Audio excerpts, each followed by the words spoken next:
needs assessment decision-making process. This process will help to make various decisions in many different settings most effectively.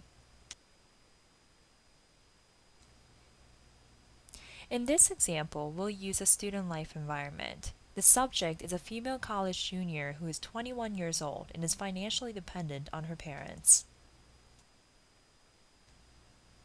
There are three decisions our subject is facing. First, where will she live this summer? Second, what will she do over the spring break? And lastly, whom will she choose to date among many men who are pursuing her?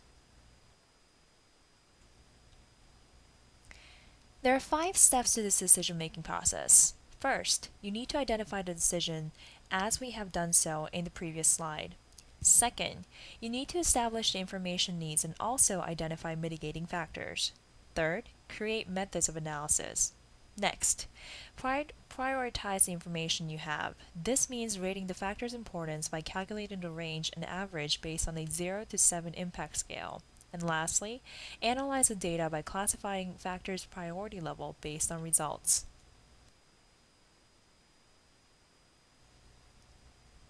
This is a data table we have prepared by the priority rankings assigned by the subject herself.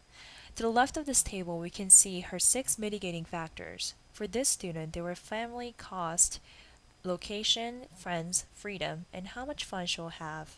The top of the columns lists the 3 decisions she needs to make along with the average, the range, and the importance of the mitigating factors classified by essential, rapid, and periodic. We tested each one of the mitigating factors against our decisions and judged how important they were on a scale of 0 to 7. Then we averaged them out and took the maximum and minimum to find a range. Examining the average and the range helped us to find whether or not these were essential, rapid, or periodic.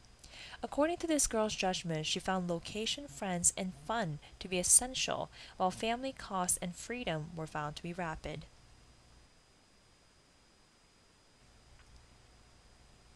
Now, this is a data table we have prepared by the priority rankings assigned by an expert.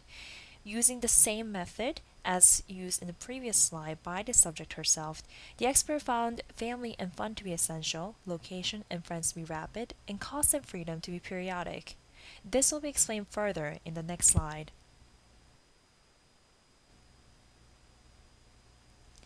Now, average and ranges are what affect each classification. In using this classification, we can find out which information we need to collect at what pace. High average and low range results in essential classification and warrants immediate collection analysis. This means number 1 priority and is deemed essential. High average and high range results in rapid collection classification and warrants planning. This means number 2 in priority and thus it is deemed rapid. Low average and high range result in periodic classification and merits limited resource gathering. This means priority 3. They are not important decision-making process and one should not waste too much time or resources. He or she should conduct preliminary homework. This is deemed to be periodic. So in conclusion, by using this method illustrated by this example, one can help separate his or her wants from needs and will be able to prioritize certain decisions accordingly. This method allows for the information system to establish direction and maximize efficiency in our personal lives and work lives by creating a level of organization. This method puts its emphasis on analytical thinking, so it will especially help those who tend to overly emotionalize their decision-making process. However, this sort of complex decision-making method may be too much of work for everyday decision-making process, so one should exercise his or her judgment to decide when to apply this method.